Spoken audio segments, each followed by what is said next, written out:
out on the field, suited up, ready to play some football. Never heard of here in the state of Mississippi for the last 3 years. So we've been established in Mississippi for the last 3 to 4 years now, because we missed a season because of COVID.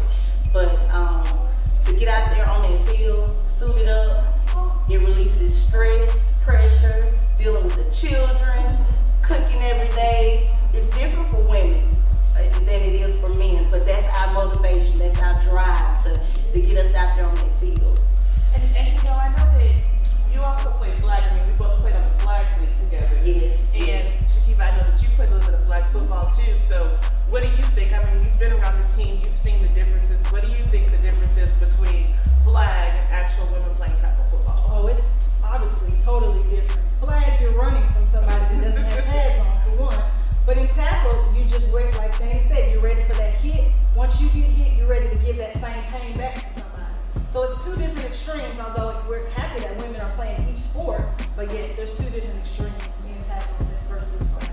Amanda, it's never too late for you to get in the sport. You would absolutely love it, because when I first started, I was 39 years old. I said, there's no way that I can get out there and be able to do what these 20-year-olds doing. Hey, I did a little bit better than some of them. Well, that leads to my next question, because you were saying y'all didn't find out till y'all were older about the league. What is the age of the oldest woman that's ever played, or how old can you be, I guess? Wow, well, you can be as old as or young as you feel, basically. Right, I mean, exactly. literally, we have had people on there, and we had the fortune of going to the championships, which is an awesome experience. The first year we went, they held it in Atlanta.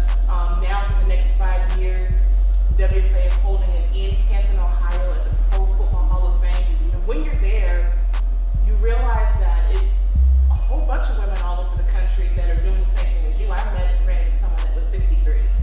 And we actually had a person on our team, unfortunately she couldn't play due to COVID. Right. But she was part of the team, Essie Hunter, and she was 55. And she actually played for a team before previously as well. So I mean, it's just as young as you feel. I mean, I'm going to get out there. My daughter's actually excited to play.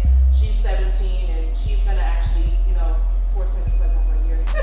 And that's going to be awesome, because throughout the WFA, on every team that we have in the league, there is a mother-daughter duo on some of the teams where their daughter is old enough to play with them.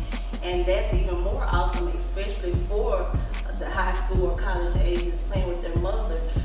Kudos to them, and kudos to Tianka to be out there to give it one more year for her daughter. That's awesome. Yeah, no, absolutely. Like, COVID-19 kind of messed up our season last year along with some other stuff. So I honestly am happy to come back and ready for a full season, because I know that on the Gulf Coast Monarchy, we're gonna give it everything we got for that D3 championship.